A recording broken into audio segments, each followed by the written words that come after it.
My dears, I hope that आप सब ठीक होंगे। माय डियर्स, आज का हमारा टॉपिक ऑफ डिस्कशन है केमिकल कंपोजिशन ऑफ प्रोटोप्लाज्मा। यानी प्रोटोप्लाज्मा यानी जो सेल और न्यूक्लियस की जो प्लाज्मा है वो किन एलिमेंट से मिलकर बनी होती है, उसमें ज्यादातर कौन सा एलिमेंट होता है और लेस अमाउंट में कौन सा एलिमेंट होता है। सबसे पहले हम बायो एलिमेंट्स को डिस्कस करेंगे। बायो एलिमेंट्स क्या है? देखिए, वो एलिमेंट जो किसी भी लिविंग ऑर्गेनिज्म की बॉडी जिस एलिमेंट से मिलके बनी हो, किसी भी लिविंग ऑर्गेनिज्म की बॉडी जिस एलिमेंट से मिलके बनी हो, that is known as bio element. ठीक है, कोई भी बॉडी जिस एलिमेंट से मिलके बनी हो, ठीक है, तो हम लिविंग ऑर्गेनिज्म की बॉडी जिस एलिमेंट से मिलके बनी हो तो आप उससे कह सकते हैं कि that is known as bio element. आगे हम जाके डिस्कस करेंगे कि कौन सी बायो एलिमेंट। ठीक है, देखिए प्रोटोप्लाज्मा, प्रोटोप्लाज्मा मैंने आपको बताया कि सेल की प्लाज्मा और न्यूक्लियस की प्लाज्मा को मिला के हम प्रोटोप्लाज्मा कहेंगे। इसी तरह माय डियर्स, 92 जो है वो नेचुरली अकरिंग एलिमेंट्स है अर्थ के ऊपर। ठीक है, उनमें से 16 हमारे बॉडी के अंदर पाए जाते हैं।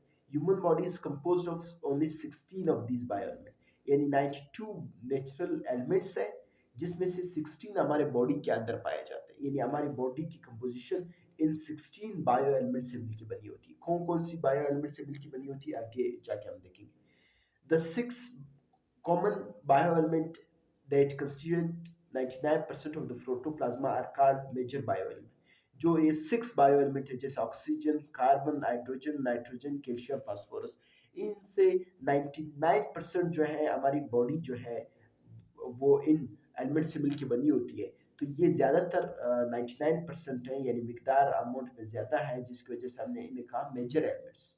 ठीक है, तो मेजर एलिमेंट वो एलिमेंट होंगे जिनसे 99% ऑफ प्रोटोप्लाज्मा हमारी सेल्स की, हमारी बॉडी की बनी होती है।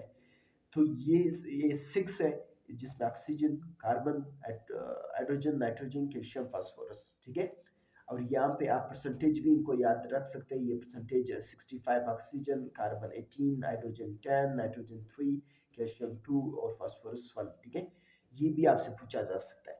तो इन जो हमारी बॉडी में जो एलिमेंट ज्यादातर पाए जाते हैं 99%, अगर आप इसको एज अमाउंट लेते हैं तो that is known as major element. यानी मेजर मतलब ये ज्यादा पाए जाते हैं हमारे बॉडी के अंदर। फिर माइनर एलिमेंट कौन से? माइनर एलिमेंट वो है जो 1% से कम हमारे बॉडी के अंदर पाए जाते हैं। ठीक है, जिसमें आपको potassium, sulphur, chlorine, sodium, magnesium वगैरह नजर आ रहा है। यानी 1% से कम हमारे बॉडी के अंदर पाए जाते हैं।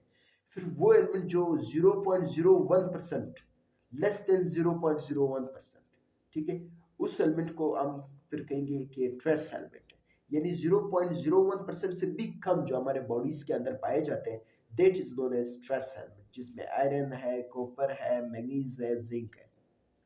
तो माय डियर्स, इस टॉपिक में मैंने आपको ये बताया कि 92 एलिमेंट्स है, ठीक है, नेचुरली, जिसमें से 16 हमारे बॉडी के अंदर पाए जाते हैं। 16 में से 6 ऐसे एलिमेंट्स हैं जो हमारे बॉडी की 99% बॉडी को उससे बनी है, जिसमें oxygen, carbon, hydrogen, nitrogen, calcium, phosphorus. फिर 1% से जो कम एलिमेंट्स है जिसे हमने माइनर एलिमेंट्स कहे। ठीक है, माइनर माइनर बायो एलिमेंट्स कहे, उसमें आपको potassium, sulphur, chlorine, sodium, manganese वगैरह है। फिर आपने कहा कि 0.01% से भी लेस जो एलिमेंट्स पाए जाते हैं, that is known as trace elements, और उसमें आयरन है, कॉपर है, मैग्नीज है, जिंक है। माय डियर्स, तो हम अपने नेक्स्ट पेज पे जाएंगे कि इस टॉपिक के हवाले से जो कुछ भी लिखा था उसको क्लियर करेंगे। माय डियर्स, इसमें एक ही लाइन है आगे कि जो ट्रेस एलिमेंट में से आयरन है, ठीक है, ये बहुत इंपॉर्टेंट सवाल है, एमसीक्यूज के हवाले से टेस्ट में आपसे पूछा जा सकता है कि trace elements such as iron are needed by all forms of life। यानी जो ट्रेस एलिमेंट्स में से जो आयरन है वो जितने भी फॉर्म्स ऑफ लाइफ है उसमें पाए जाते हैं। यानी हर लिविंग ऑर्गेनिज्म की बॉडीज में आपको आयरन नजर आएगा या आयरन हो सकता है। ठीक है my dears, others are required only by certain species, मतलब किसी में आयरन होगा, किसी में जिंक होगा, किसी में फिर कोई और ट्रेस एलिमेंट होगा। तो इस हवाले से, लेकिन आयरन जो है ये हर लिविंग ऑर्गेनिजम्स की बॉडीज में आपको नजर आएगा। तो ये एक बड़ी इंपॉर्टेंट बात है, इसको आपने याद रखना है, या फिर बल्कि आप ऊपर लिख ले, iron is needed to all forms of life. इंशाल्लाह नेक्स्ट टॉपिक में आपने नेक्स्ट लेक्चर्स में नेक्स्ट टॉपिक को लेके चलेंगे। तब तक के लिए अपने उस्ताद वकील अहमद को इजाज़त दीजिए। अल्लाह हाफ़िज़।